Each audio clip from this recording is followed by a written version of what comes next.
for your pertinent insights. And I now invite our last panelist, Ms. Waad al-Kateab, a Syrian journalist and film director, to brief us. You have the floor. Thank you, Mr. President. Good afternoon. I'm expected to start this session today by telling you how it's an honor to be here. But I can't. Not if I want to be genuine to the suffering of my people. My biggest honor was and still is that I'm part of the Syrian revolution, which made me hold into hope with my fellow Syrians, chanting in the streets, daring to dream of dignity, freedom, and the state of law. I'm known by Waad al-Khateab, which is not my name, a name I chose to hide my identity from the security forces, the same mukhabarat that Omar just talked about, who arrested him and tortured him. Omar, who survived today and who gave us so much courage and hope. I talk to you today as an activist who protested, who was beaten, who was shot at, demanding democracy for my country.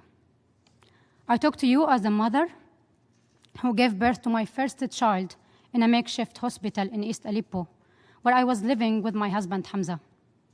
Hamza, who's here today, he was an emergency doctor managing the last remaining hospital, which was deliberately targeted by the Syrian regime supported by Russia.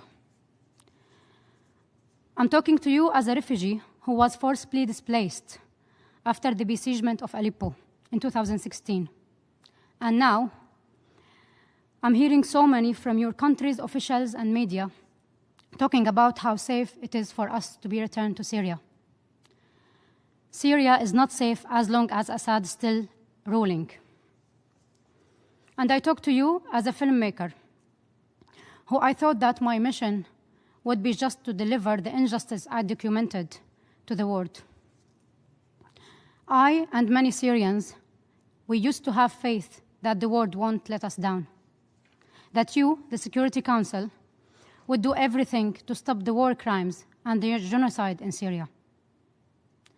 One of the women I filmed while we were in besieged Aleppo shouted to deliver this to you.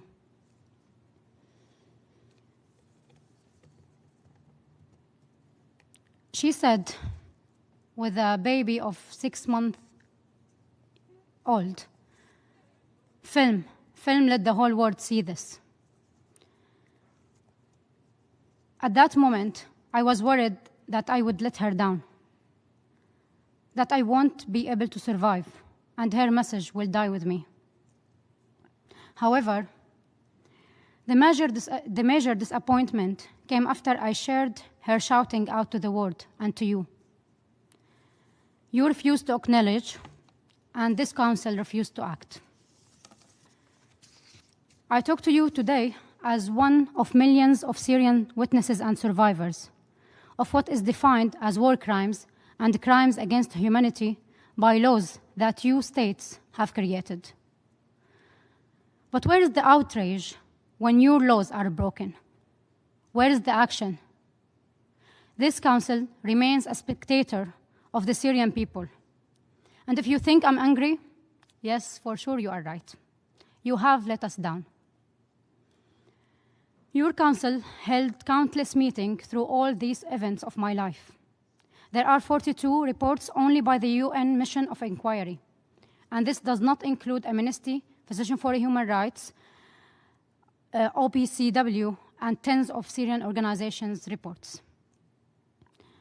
And all of this, some of you now discussing renewing diplomatic relations with the Syrian regime and granting lucrative contracts to warlords to reconstruct the Assad's regime and what he has destroyed in our country.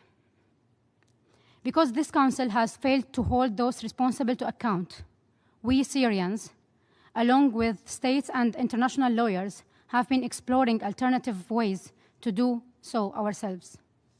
For an example, closely with the legal team at Guernica 37, we are working to hold Russia accountable for its targeting of hospitals and medical workers before the European Court of Human Rights, a court stemming out of a treaty that Russia agreed to.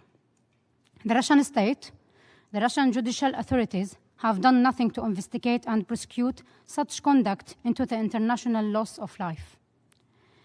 So we must now seek to hold the state accountable for its failures, and we will do so. We are also working with some states present here to establish collective international action against individuals responsible for the use of chemical weapons in Syria. The evidence is there. The perpetrators are known. All that remains is the will. It's essential that there is a credible international process to investigate and prosecute the use of chemical, biological, and other forms of forbidden weapons in Syria. And we have identified ways to do so. I'm here to ask you, how are you going to be part of the accountability effort? We are here today to seek accountability, not only to heal the past, but also to protect the political hope for the future. One day, Syrians will go out into the street. They will shout again, الشعب يريد إسقاط النظام. It's our responsibility today to make sure that they won't face war crimes. It's your responsibility, in your power, to prevent genocide, not only in Syria, but in the whole world. What messages are you sending to us, to your people, and to your children? What will the next conflict look like if impunity persists? It's okay to torture people. It's okay to kill children. It's okay to bomb hospitals. What sort of legacy are you leaving behind for the next generation? Today, as we speak, there's over 3 million civilians living in Idlib, facing the daily threat of their schools and hospitals being targeted, their villages of being bombed. We don't want them, and we don't want one of them to be sitting in my place next year, briefing you again about what happened in the next year. We want you all to do your part to save them all.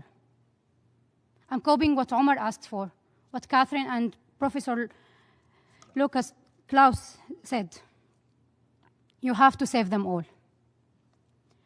Sama, my 6-year-old daughter, asked me before I come here why I have to go to New York City. I said, do you remember the kids in Idlib who the monster just killed? I have to go to speak about them. She sadly said, but they are already dead. Why do you need to go? For a second, I didn't know what to say. Then I told her, I'm trying. I'm trying to do my part so other children won't be killed. So I leave you today with this question and adding another one to what Omar asked. If your children ask you the same thing, will you be able to look them into the eyes and say that you, as state members of the Security Council, are able to do your part? Thank you, Mr. President. Thank you, Ms. al-Kateab, for this personal and touching overview. Thank you, Ms. al-Kateab, for this touching and really personal overview. And I asked the technicians whether we are ready to see a video.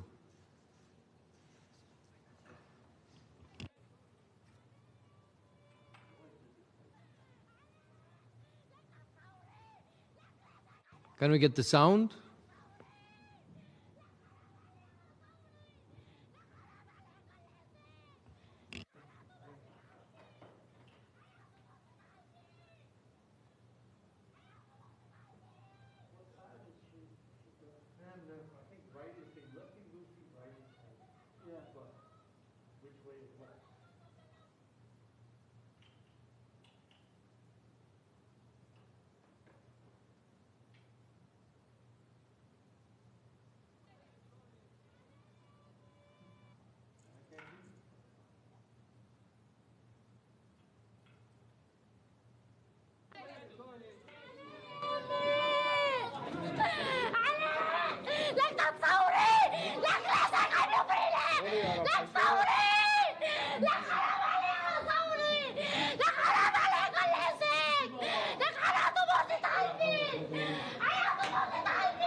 النبي ابو صحابك عليه لك على ابو صحابك لك على ابو صحابك قوم عليه غطيه قوم غطيه راسه على قوم ابوس راسك ابوس قلبك يا ابوس قلبك على قوم حسبنا الله ونعم الوكيل.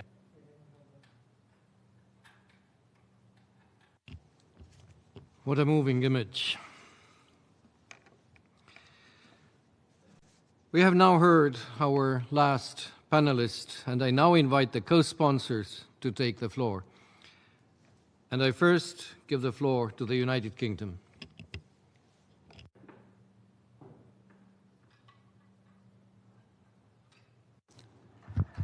Thank you, Chair, and I thank the briefers for the powerful testimony we have heard today, for the clarity, the courage, and the hope they have shown through sharing their experiences and their responses to them.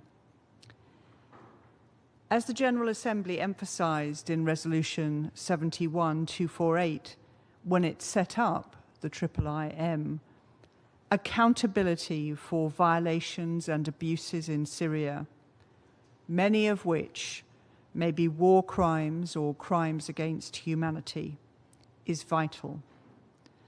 Accountability would ensure justice for victims, would contribute to the prevention of future violations, and would help to bring about reconciliation and sustainable peace as part of a political process aimed at resolving the conflict in Syria.